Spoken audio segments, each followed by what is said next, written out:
কোরআনের পাখি চলে গেছে, কিন্তু কোরআনের পাখির কণ্ঠ ইনশাআল্লাহ আমরা আশা করি কিয়ামত পর্যন্ত থাকবে, ঠিক কিনা?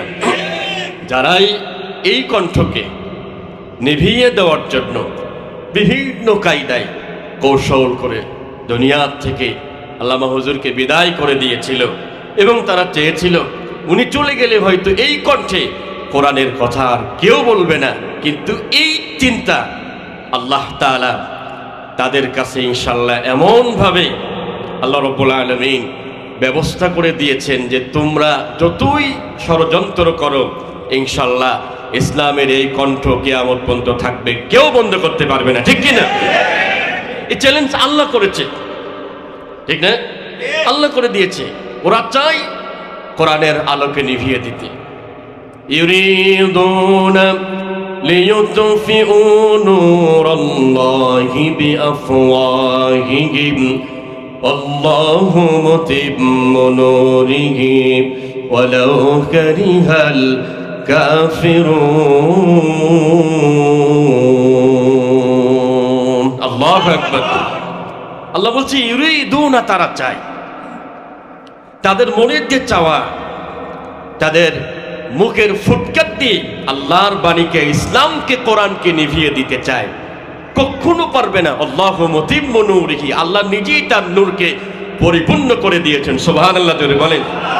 ইসলামকে আল্লাহ পরিপূর্ণ করে দিয়েছেন, হয় আপনি মানেন, না হয় আপনি না মানেন, কিন্তু ঠিকই দেখা যায় মরার পরে ইসলাম কায়দা মতো মানে। কথা কয় না? কি দোয়া পড়ে না, বিসমিল্লাহি ওয়া আলা মিল্লাতি? কোন সময় শুনছেন বিসমিল্লাহি ওয়া আলা মিল্লাতি নৌকা ফাটি? শুনছেন নাকি? ও আলা মিল্লাতি ধানের শীষ শুনছেন কখনো? এটা শুনবেন কখনো? শুনবেন না। কারণ ওর ধারণা হলো যে আমি জীবনে যত আনন্দ ফুর্তি যা আছে সব করব, কিন্তু মরার পরে ঠিক কায়দা মতো বিসমিল্লাহি, আল্লাহর নাম থাকবে, তারপর রসুলের মিল্লাতের উপরে, মানে মরার পরে তখন সোজা হয়, মরার আগে সোজা হয় না, আর হবেও না। আজকে আমরা কোরআন সবকে এসেছি, দুঃখ নিয়ে একটা কথা বলতে হয়, ইফ ইউ ডোন্ট মাইন্ড, কিছু মনে করবেন না। কোরআন আছে কার কার বাড়ি? হাত তোলেন তো দেখি। ইনশাল্লাহ কোরআন আছেন আমাদের বাড়ি, সবার বাড়িতে আছে, ঠিক কিনা? কিছু মনে করেন না। আজকে কোরআন তেলাওয়াত করেছেন কে কে? মাইন্ড করেন না। আজকে আলহামদুলিল্লাহ সবাই করেছেন। যারা নামাজ পড়েছেন, নামাজের মধ্যে সূরা ফাতিহা পড়েন না? কথা কয় না। তাহলে ওইটা কি কোরআন না? সূরা ফাতিহা কি কোরআনের বাইরে না ভিতরে? সবাই পড়ছে। যারা নামাজ পড়েছেন সবাই কোরআন পড়েছে, কিন্তু অরিজিনালি যে কোরআনটা তাকে পড়ে আছে, সেই কোরআনকে আমরা মুসলমান হিসাবে যেটা আমাদের যেটা অধিকার, হক ছিল, কোরআন কিন্তু আমাদের কাছে অধিকার রাখে, হক রাখে, আমরা করতে পারি নাই। কিয়ামতের ময়দানে রব্বে কারীম বলেন, ওমান আ'রাদা আন যিকরি ফাইন্না লাহু মাঈশাতান দানকা ওয়া নাহশুরুহু ইয়াওমাল কিয়ামাতি আ'মা ক্বালা রাব্বি লিমা হাশারতানি আ'মা ওয়া ক্বাদ কুনতু বাসীরা।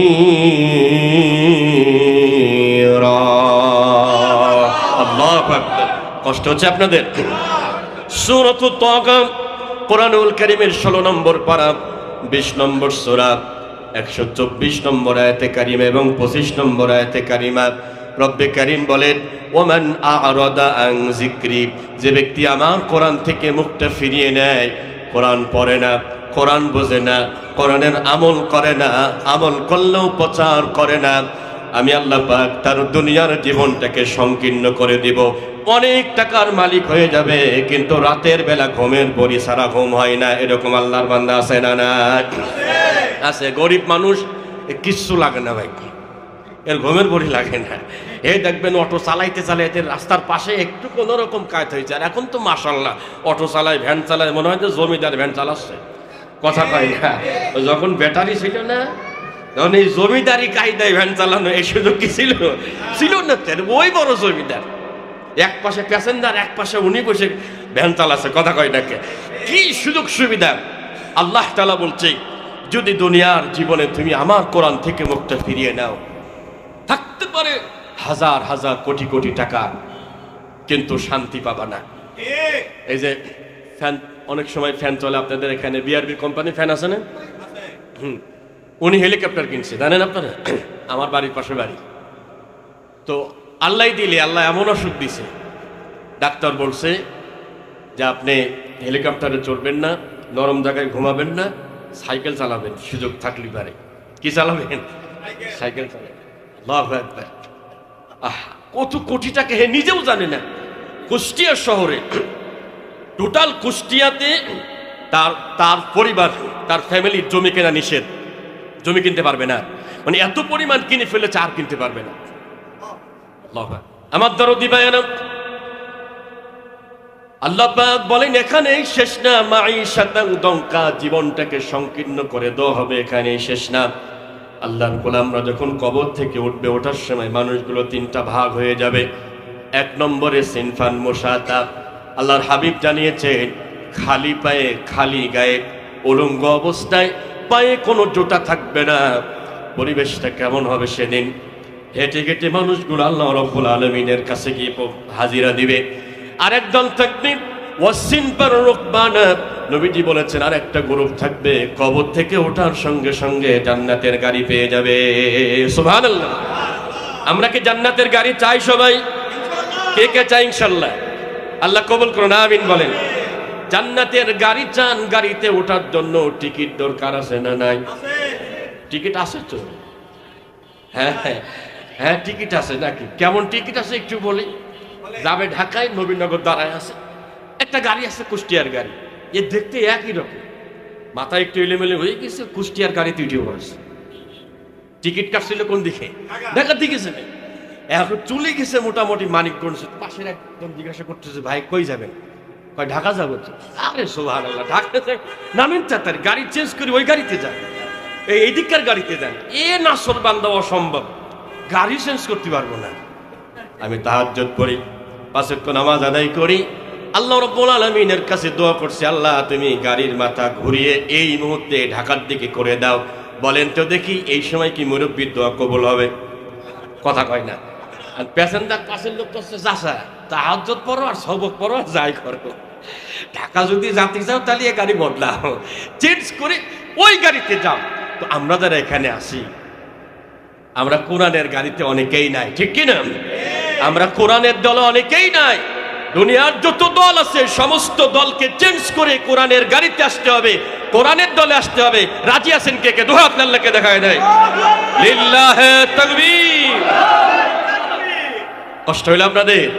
দরদিনা আমার, আল্লাহর হাবিব বলেছেন ওয়াসিনফান আলা বুজুকিহিম, আরেকটা গ্রুপ থাকবে ওঠার সঙ্গে সঙ্গে আল্লাহ তাআলা মাথা দিবে নিচেই, পাও থাকবে উপরে। কেন? ইমাজিন দ্যাট, একটু ভাবেন তো দেখি, আপনার মাথা যদি নিচেই থাকে, পাও যদি উপরে থাকে, কেমন হতে পারে? আল্লাহ পাক কোরআনে বলেছেন সুম্মা নুনাজ্জিল্লাযীনা তাকাউ ওয়া নাযারুজ যালিমিনা ফিহা জিসিয়া। আল্লাহু আকবার।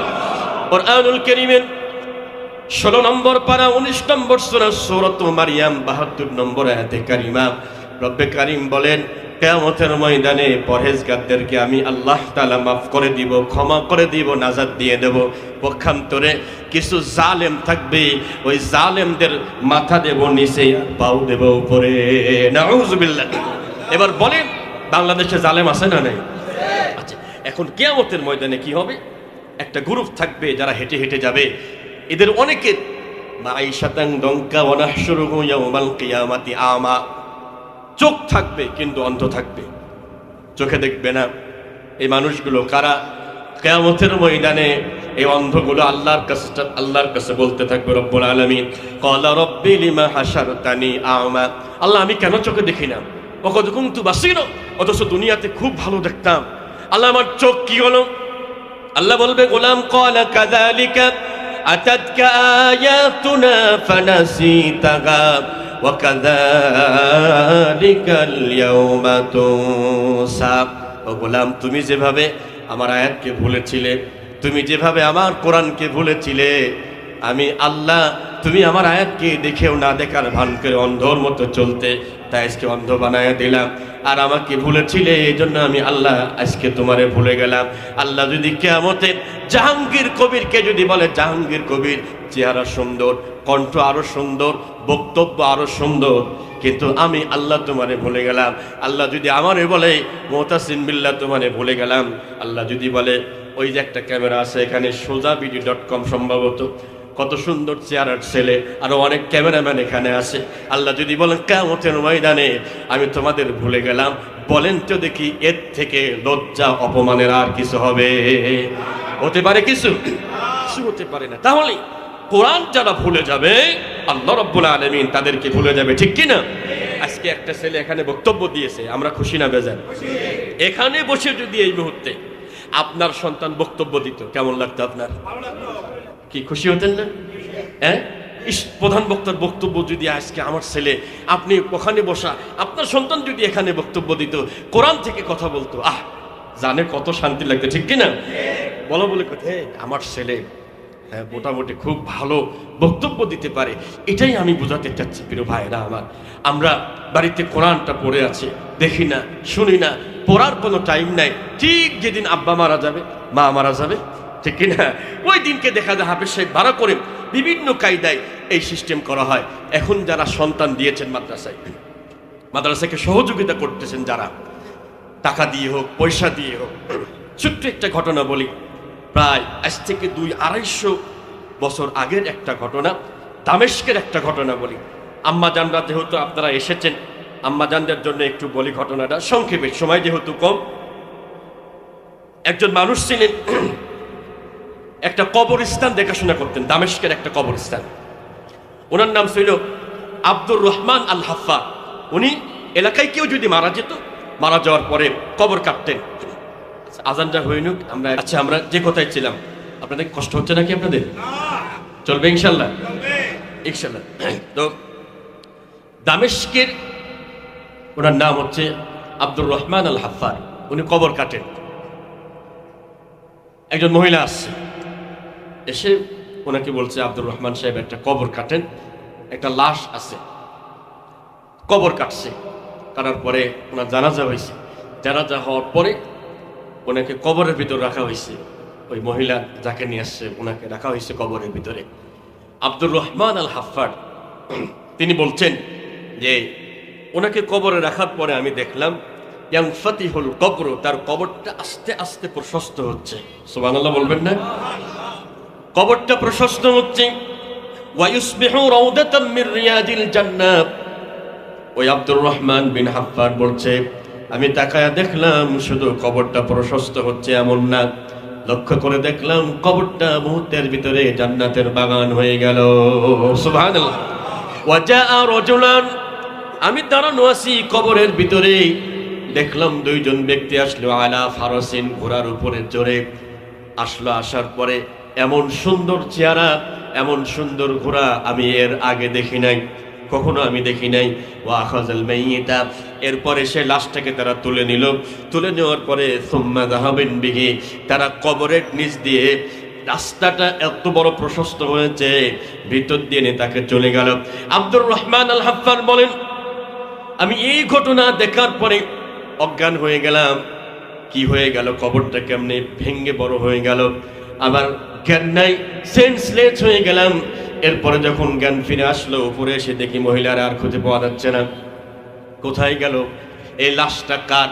এত সুন্দর ব্যবস্থা আল্লাহ তাআলা করে দিয়েছেন। ঠিক 2 মাস পরে এই মহিলা আবারও এসেছে আর একটা লাশ নিয়ে। এসে ওনাকে অনুরোধ করছে যে আপনি একটু আমার এই কাজটা একটু করে দেন, কবরটা কাটেন। কবর কাটলেন, জানাজা পড়া হলো। ঠিক এই লাশটাকে কবরে রাখার পরে আগের মতো ইয়ানফাতিহুল কবর, কবরটা প্রশস্ত হতে লাগলো। ওয়ায়ুসবিহু রাউদাতাম মির রিয়াদিল জান্নাহ, কবরটা রিয়াদুল জান্নাহ হয়ে গেল। ওয়াজাআ রাজুলানি আলা ফারাসিন, 2 জন ব্যক্তি আসলো সুন্দর ঘোড়া নিয়ে। আমি এবার তাকায় থাকলাম, যা হয় হয়ে যাক, আমার জ্ঞান আমি এবার হারাবো না। তিনি বলেন, আমি তাকায়া দেখলাম লাশটাকে তুলে নিয়ে সুম্মা যাহাবান বিহি, এখান থেকে চলে গেল। আমি তাকায়া দেখলাম, আমার চোখ যত দূর পর্যন্ত যায় শুধু তাকায়া দেখলাম। এরপরে আমি উঠে এসে দেখি মহিলা কাঁদতেছে। মহিলাকে জিজ্ঞাসা করলাম, মান আনতি ওয়া মিন আই মাকানিন জিতি, ও আম্মা জান আপনার বাসা কোথায়, আপনার পরিচয় দেন, কোথা থেকে এসেছেন। মহিলা ডাক দিয়ে বলছে, ইয়া রাজুলু উতরুকনি, আমাকে ছেড়ে দেন, ফি মুসিবাতি, আমার এই বিপদে, ওয়া মাজা তুরিদু মিন্নি, আপনি আমার কাছ থেকে কি চান একটু বলেন তো দেখি, আমারে কষ্ট দিয়েন না। কাঁদেন কেন? এই দুইটা বাচ্চা কে এই দুইটা লাশ? এই মহিলা তিনি ডাক দিয়ে বলছে, প্রথম যেই ছেলেকে দাফন করেছেন এটা আমার 2 নম্বর ছেলে, আমার 2টাই ছেলে ছিল, প্রথম ছেলে, আর পরে যেই ছেলেকে দাফন করলেন এটা আমার প্রথম ছেলে, আমার প্রথম ছেলে। আম্মাল আউয়ালু কানা তালিবুল ইলমি, আমার প্রথম যেই ছেলেটি মারা গেছে তিনি তলবে ইলম ছিল, মাদ্রাসায় পড়াশোনা করত, ওয়া ইউজালিসুল উলামা, যেখানে আলেম আসতো আলেমদের মজলিসে গিয়ে কোরআন হাদিস শিখত, ওয়া ইয়াতাআল্লামু মিনহুম, তাদের কাছ থেকে দ্বীন শিখত। এটা আমার দ্বিতীয় ছেলে, যেই ছেলে মাদ্রাসায় পড়াশোনা করত। আর 2 নম্বর ছেলে মানে প্রথম ছেলে যিনি পরে মারা গেলেন, ওয়া আম্মাত তানি ওয়া কানা ইয়ামালু নাজ্জারান, আমার 2 নম্বর ছেলে তিনি কাঠ মিস্ত্রি ছিল, কাঠের কাজ করত। কিসের কাজ বলেন তো?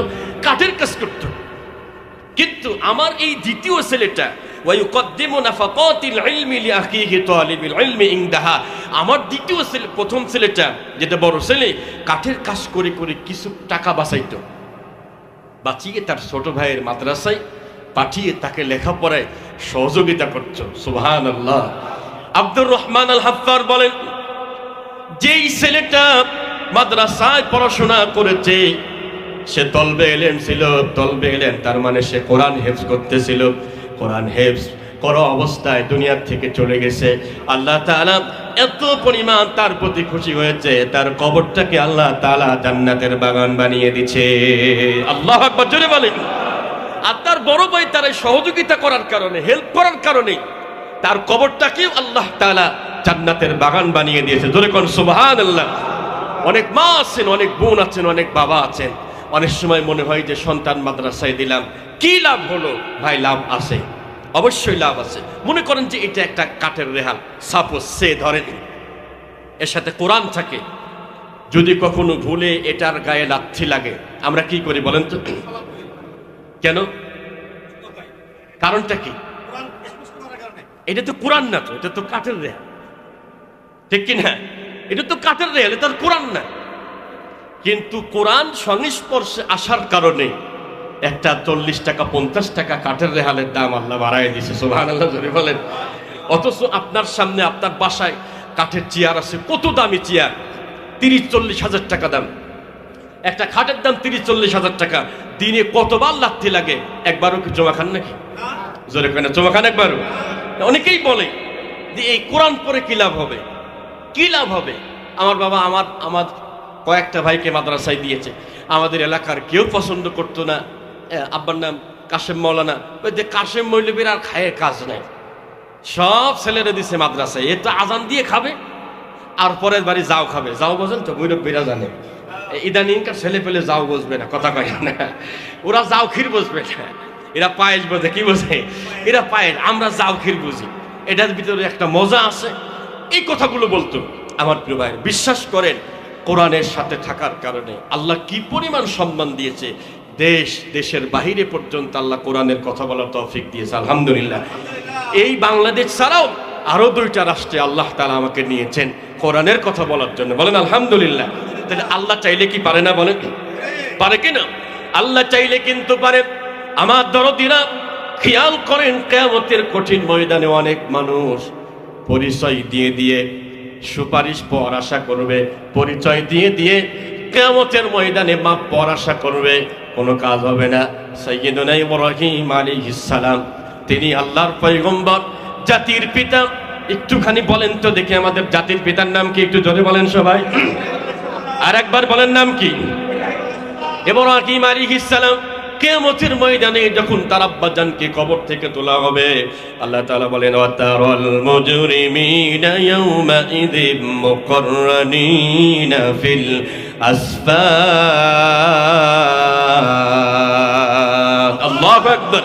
সূরা ইব্রাহিমের 49 নম্বর আয়াতে আল্লাহ তাআলা বলেন, কিয়ামতের ময়দানে নবী আপনি দেখতে পারবেন অসংখ্য মুজরিমদেরকে, অপরাধীদেরকে তাদের মাজার ভিতরে জাহান্নামের আগুনের রশি বেঁধে, মজবুত করে শক্ত করে বেঁধে তাদেরকে আসামি হিসাবে আনা হবে। এর ভিতরে একজন থাকবে ইব্রাহিম নবীর আব্বা।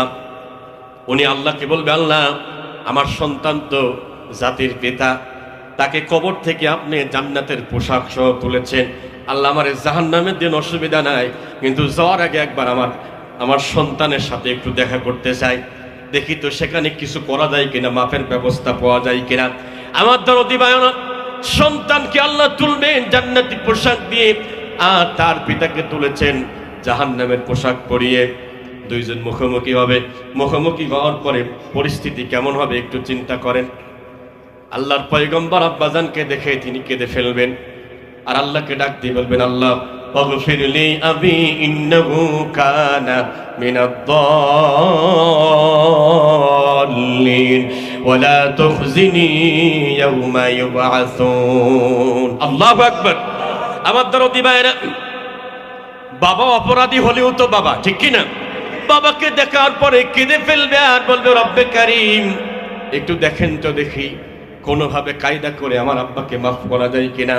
আমি তো জানি আমার আব্বা অন্য দলে ছিল, জালেমের পক্ষে ছিল, নমরুদের পক্ষে ছিল। আল্লাহ তারপরও আপনি আমাকে ওয়াদা করেছিলেন, ও ইব্রাহিম আমি তোমার লাঞ্ছিত করব না। আজকের এই দিনে এই দোয়া করতে চাইলাম, আমার আব্বার এই অবস্থা দেখে তো আমার খারাপ লাগে। আল্লাহ ডাক দিয়ে বলে, ইব্রাহিম কিছু মনে করো না, ইয়াউমা লা ইয়ানফাউ মালু ওয়ালা বানুন। ও ইব্রাহিম আজকের এই দিনে কোনো মাল, কোনো সম্পদ আর কোনো সন্তান কোনো কাজে আসবে না। কিছু মনে করো না, তোমার দোয়াকে আমি আল্লাহ কবুল করতে পারলাম না। ইব্রাহিম নবী ফেল মারতেছে, কথা কই না? ইব্রাহিম নবীর দোয়া ফেল হয়ে যাচ্ছে। সেখানে আপনার সন্তান হাফেজ কোরআন যদি হতে পারে, হেফজ করতে পারে, ইনশাআল্লাহ কিয়ামতের ময়দানে আল্লাহ তাআলা আপনাকে মাফ করে জান্নাতের ফয়সালা করবে ইনশাআল্লাহ। ইনশাআল্লাহ বলেন ইনশাআল্লাহ। বড় বড় নবীর পরিচয় দিয়ে পার পাবে না, ক্ষমা হবে না, অথচ হাফেজ কোরআনকে আল্লাহ সুযোগ দিবে। আল্লাহ রাব্বুল আলামিন সাধারণ বান্দাকে বলবে যে তোমরা জান্নাতে চলে যাও, উদখুলুল জান্নাহ। আর হাফেজ সাহেবকে আল্লাহ দাঁড় করিয়ে দিয়ে বলবে, ইশফা তুশাফা। হাফেজ সাহেব তোমাকে পারমিশন দেওয়া হলো, যাকে ইচ্ছা সুপারিশ করে জান্নাতে নিয়ে যাও। সুবহানাল্লাহ। তাহলে সন্তানকে হাফেজ বানাচ্ছেন, লস হলো না ক্ষতি হইল? কোনটা হইল? লাভ হয়েছে না? হয়েছে ইনশাআল্লাহ। এখন কয় হুজুর এইগুলোর কেমনে? দুনিয়ায় তো আমরা বুঝি না। দুনিয়াতে এগুলো বুঝবেন না, মরার টাইমে বুঝবেন আর মরার পরে বুঝবেন, ঠিক আছে? দুনিয়াতে ঈমান নিয়ে থাকতে পারলে কত দাম, এখন বুঝবেন না, মরার পরে বুঝবেন। ছোট্ট একটা এক্সাম্পল দিয়ে শেষ করে দিচ্ছি। এক বুড়িমা এক হুজুরে প্রশ্ন করছে, এই অল্প কয়টা দাড়ি ছিল ওনারে বলছে যে হুজুর এই আপনার দাড়ি তো দেখা যায় আমার ছাগলের দাড়ির মতো, তা আমার ছাগলের দাড়ির দাম বেশি না আপনার দাড়ির দাম বেশি? তো হুজুর জবাব দেয় নাই। জবাব না দিয়ে কিছুদিন পরে হুজুর মারা গেছে। মারা যাওয়ার পরে এই বুড়িমার সাথে স্বপ্ন দেখছে। স্বপ্নে হুজুর বুড়িমারে বলছে যে, বুড়িমা সেদিন জবাব দি নাই, আজকে জবাব দিচ্ছি, আমার দাড়ির দাম বেশি। কেমনি? তো তখন আমি এই কারণে বলি নাই, কারণ আমি ঈমান নিয়ে দুনিয়ার থেকে যেতে পারবো কিনা। আমার আখিরাতের কোনো পুঁজি ছিল না। আমি যদি ধরা খেয়ে যাই মৃত্যুর সময়, তাইলে আমার এই দাড়ি দিয়ে আমল দিয়ে কোনো লাভ তো হবে না। বুড়িমা তুমি যেই প্রশ্ন করছিলা, আল্লাহ আমারে মাফ করে দিয়েছে, আমার এখন সব কিছুর দাম বেশি। সুবহানাল্লাহ। আমি আপনাদের কাছে অনুরোধ করব, মাদ্রাসার সাথে লেগে থাকবেন ইনশাআল্লাহ। রাজি আছেন ইনশাআল্লাহ? কোরআনের পক্ষে থাকবেন ইনশাআল্লাহ। জীবন চলে গেল, কোরআনের পক্ষে থাকতে চাই কে কে? দুহাত আল্লাহকে দেখায় দেয়। লিল্লাহি তাকবীর, নারায়ে তাকবীর। আল্লাহ আমাদের সকলকে কবুল করুন, সকলে বলেন আমিন।